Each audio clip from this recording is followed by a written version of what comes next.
Okay, thanks very much, David. And so we've got Spoken World Online week number 219. That's how long we've been doing this on a weekly basis. And it's a great thing. And I wanted to just say a few more words about our amazing feature today. Uh, Lee Dunlap, have no more of this talk about you not being a poet after today. Okay.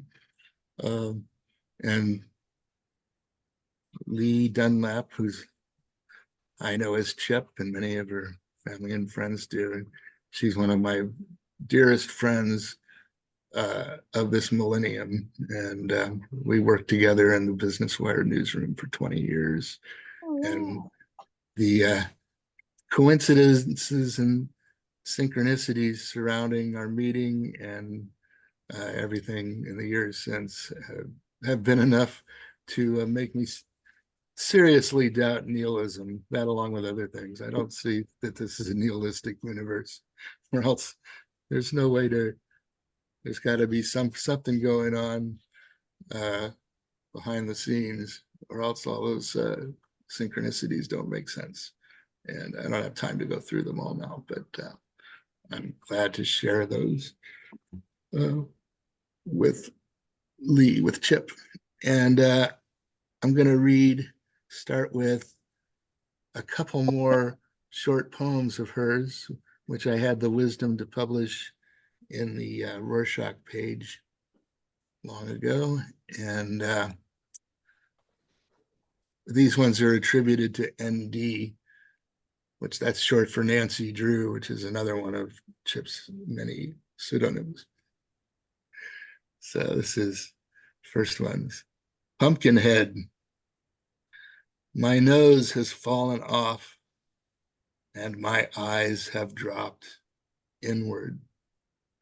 The candle which has lighted this fever has melted the inside of my head, and there is mold forming.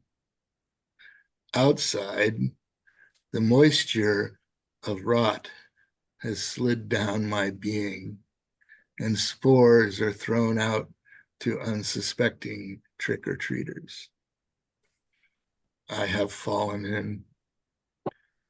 This is worse than an out-of-body experience. To be a pumpkin head is not a treat.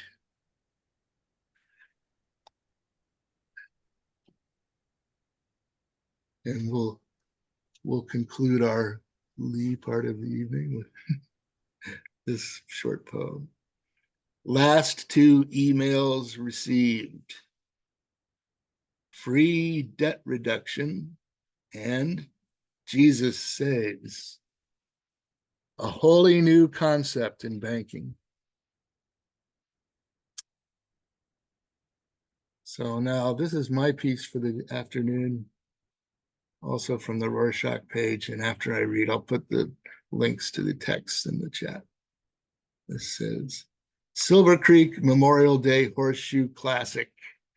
It was long our family habit to gather and camp in the high altitudes of the mountains over the end of May. In 1980, a set of horseshoes was discovered, and it was not many years after that before the Silver Creek Memorial Day Horseshoe Classic was established in legend and lore. These camping trips explored the mountains and forests during the heart of spring, though there were years when it was still the end of winter and occasions when it snowed. Spring, rain, and thunderstorms were often a thrill, from snowflowers beneath the trees to meadows full of wildflowers, boggy meadows most years, but spongy dry in drought years. Even in those years, we knew of springs fed by mountain depths.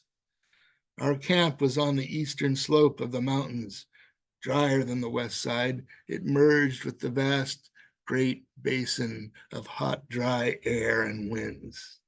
All of the East in history and possibility rushed up about us as we sat on the mountainside, looking out, pondering, meditating, and dreaming. A large and shifting variety of friends and family made the journey over decades.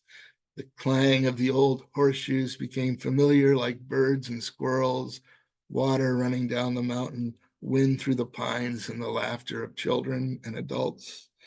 So when Daniel Patrick Wilson made with his own hands the Silver Creek Cup and John O. Wilson designed t-shirts, the tradition was established firmly.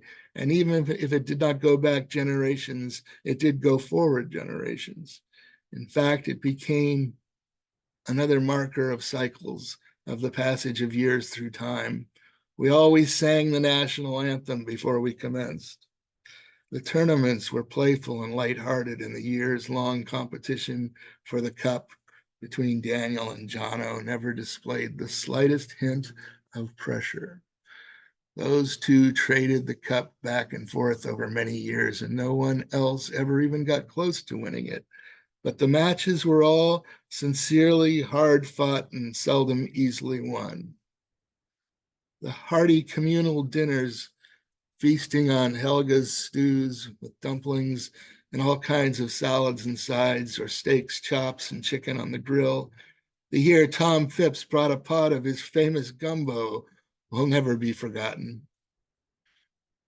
Always plenty to drink, in addition to coffee and tea, beer and wine, water, and all manner of strong spirits, from aged single malt whiskey to pure grain liquor. One night, Daniel danced on the coals of the fire in his mighty enthusiasm. Other party favors and mood elevators passed among some of the adventurous folk. Inevitably, at some point, most all of us, young and old, had too much, a little, or a lot.